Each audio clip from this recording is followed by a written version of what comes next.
ఒక 10 సంవత్సరాల వయసున్న పిల్లవాడు కుటుంబ ఆర్థిక పరిస్థితిని అర్థం చేసుకుని కుటుంబాన్ని నిలబెట్టడం తన కర్తవ్యంగా భావించి అంత చిన్నతనంలోనే ఒక పేపర్ బాయ్గా తన వంతుగా కుటుంబానికి సహాయం చేస్తూ చివరికి భారతదేశాన్ని ఒక ప్రతిష్టాత్మకమైన స్థానంలో నిలబెట్టడం అనేది సామాన్య విషయమేమీ కాదు.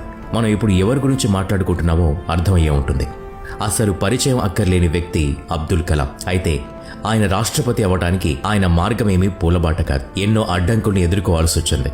ఒక ముస్లిం మతానికి సంబంధించిన వ్యక్తి మన దేశంలో ఎన్నో అవస్థలు పడ్డారు.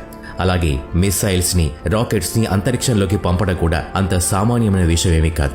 ఈ మిసైల్ మ్యాన్ గురించి, ఆయన ప్రస్థానం గురించి, రాష్ట్రపతిగా ఎదగటానికి ఆయన ఎంత కష్టపడ్డారో ఈ గమనం గురించి ఈ రోజు వీడియోలో తెలుసుకోబోతున్నాం. అందుకని ఈ వీడియోని ఎక్కడా స్కిప్ చేయకుండా పూర్తిగా చూడండి.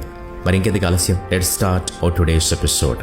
మనం సూర్యునిలాగా వెలగాలంటే సూర్యునిలాగా మండడం కూడా నేర్చుకోవాలి అని ప్రపంచానికి చాటి చెప్పిన ఈ మహానుభావుడు 15 అక్టోబర్ 1931న తమిళనాడులోని రామేశ్వరంలో ఒక ముస్లిం దంపతులకు జన్మించారు. ఆయన తండ్రి జైనులాబ్దీన్ రామేశ్వరంలో నావికుడిగా హిందూ భక్తుల్ని రామేశ్వరం గుడి చూపించడానికి తన నావలో తీసుకువెళ్లేవారు.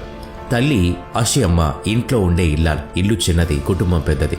4 సంతానంలో అబ్దుల్ కలాం ఆఖరివాడు. కుటుంబం పెద్దది కావడంతో ఆర్థిక సమస్యలు కూడా ఎక్కువగా ఉండేవి. అందుకే 10 సంవత్సరాల వయసున్న ఆ చిన్నారి కుటుంబానికి తన వంతు సాయం చేయడానికి ఇంటింటికి వార్తాపత్రిక వేయటానికి ఉద్యోగంలో చేరాడు. అయితే డబ్బు కోసమే ఆ ఉద్యోగంలో చేరిన అసలు దీని వెనుక అబ్దుల్ కలాం ఆలోచన వేరే విధంగా ఉండేది. వార్తాపత్రిక ఎవరికి అమ్మినా కూడా ముందు తాను ఆ పేపర్ అంతా చదివేవాడు, జ్ఞానాన్ని పెంచుకునేవాడు. ఒక ముస్లిం అయిన కారణంగా మన దేశంలో ఎన్నో అవస్థలు పడ్డారు అబ్దుల్ కలాం.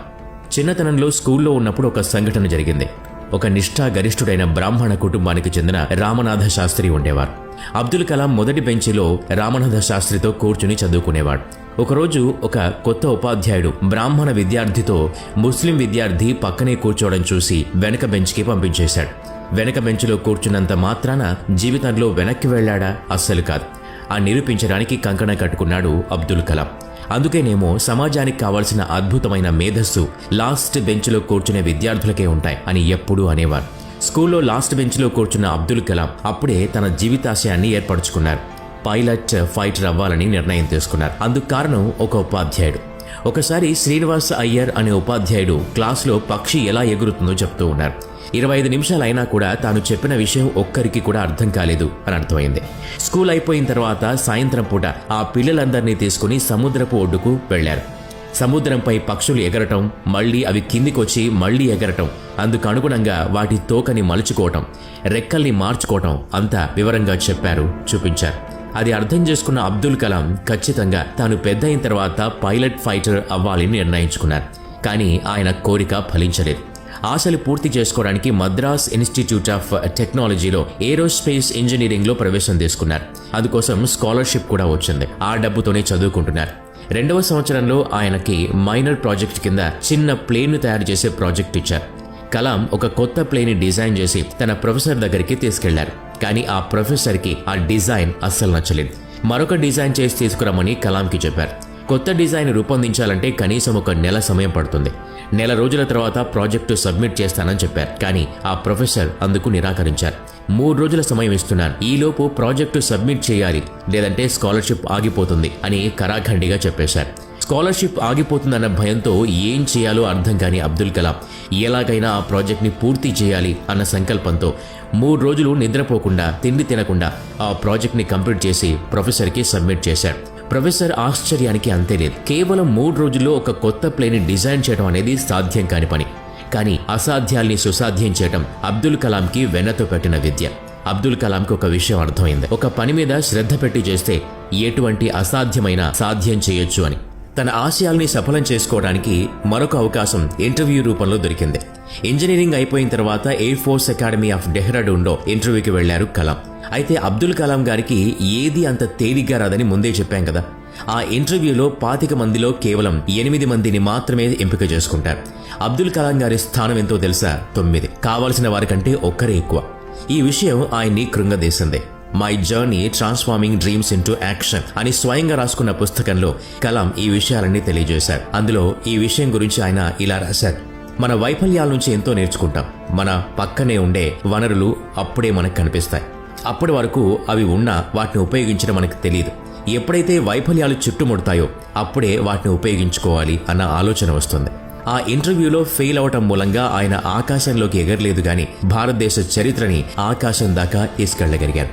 అక్కడ ఇంటర్వ్యూ ఫెయిల్ అయిన తర్వాత 1958లో DRDO defence research and development ఆర్గనైజేషన్లో చేరారు. అక్కడ చేరిన కొద్ది రోజుల్లోనే విక్రమ్ సారాభాయ్తో కలిసి Indian national committee for space research స్పార్ని ప్రమోట్ చేశారు. భారతదేశం నుంచి మొట్టమొదటి శాటిలైట్ని పంపడానికి ఉద్యుక్తమయ్యారు. భారతదేశానికి ఇప్పుడు కావాల్సింది సక్సెస్ అని నిరూపించారు. ఆ రాకెట్ని తమిళనాడులోని తుంబాగావు అనే ఊరు నుంచి లాంచ్ చేయాలనుకున్నారు. కానీ సమస్యలు రావటం మొదలైంది. ఎటువంటి సమస్య తన ఈ చిన్న చిన్న సమస్యల్ని గమ్యం వైపు చేరడానికి ఇబ్బంది పెట్టకూడదు అన్న ఉద్దేశంతో అక్కడే ఉన్న ఒక చర్చ్ దగ్గర నుంచి రాకెట్ని లాంచ్ చేయడానికి పూనుకున్నారు. బిషప్ గదిని ఆఫీస్గా ఉపయోగించారు. అయితే లాంచ్ ప్యాడ్ దాకా ఆ రాకెట్ని తీసుకెళ్లడానికి వాళ్ల దగ్గర ఎటువంటి వాహనం లేదు. రాకెట్లోని అన్ని భాగాల్ని సైకిల్ మీద, ఎడ్ల బండి మీద మోసుకెళ్లి లాంచ్ ప్యాడ్ దాకా చేర్చారు. ఎన్నో కష్టాల మధ్య ఆ రాకెట్ని 1963 నవంబర్ 21న అంతరిక్షంలోకి పంపించారు. అదే భారతదేశం నుంచి వెళ్లిన మొదటి రాకెట్. అయితే ఏ మిషన్ అయితే కలాంని మిసైల్ మ్యాన్ అని అభివర్ణించిందో నిజానికి ఆ మిషన్ ఒక ఫెయిల్యూర్ మిషన్. 1969లో ఇస్రో చేపట్టిన శాటిలైట్ లాంచింగ్ వెహికల్ SLVకి డైరెక్టర్గా ఉండేవారు. 10 సంవత్సరాలు కష్టపడి కలాం ఆ ప్రాజెక్ట్ని కంప్లీట్ చేశారు. ఆ సమయంలో ఆయన తన తండ్రిని కూడా కోల్పోయారు. అయినా సరే దీక్షగా పట్టుదలగా ఆ పనిని పూర్తి చేయాలి అన్న సంకల్పంతో 1976లో రాకెట్ని పంపించారు. కానీ సాంకేతిక సమస్యల వల్ల 2వ దశలోనే బంగాళాఖాతంలో కూలిపోయింది. ప్రతి ఒక్కరూ కలాంని తలో మాట అన్నారు. అయితే అప్పటి ఇస్రో చైర్మన్ సతీష్ ధవన్ ఆ ఫెయిల్యూర్కి బాధ్యత అంతా స్వయంగా తన మీద వేసుకున్నారు. అందుకే అబ్దుల్ కలాం లీడర్కి ఒక ప్యాషన్ ఉండాలి, అంతేకాదు ఎప్పుడూ సమగ్రతతో పనిచేయాలి అని సతీష్ ధవన్ గురించి రాసుకున్నారు తన పుస్తకంలో. ఎలా అయితేనే చివరికి 1969-70 మధ్యలో 3 SLVలు లాంచ్ చేశారు. 18 జూలై 1981న రోహిణి 1 లాంచ్ చేశారు. Super exclusive club of space faring నేషన్స్లో 6వ స్థానానికి మన దేశం చేరింది. ఆ తర్వాత అగ్ని, పృథ్వీ వంటి మిసైల్స్ని కూడా సక్సెస్ చేశారు. ఫలితంగా 1981లో పద్మభూషణ్, 1990లో పద్మవిభూషణ్ అవార్డులు కలాం గారి సొంతమయ్యాయి.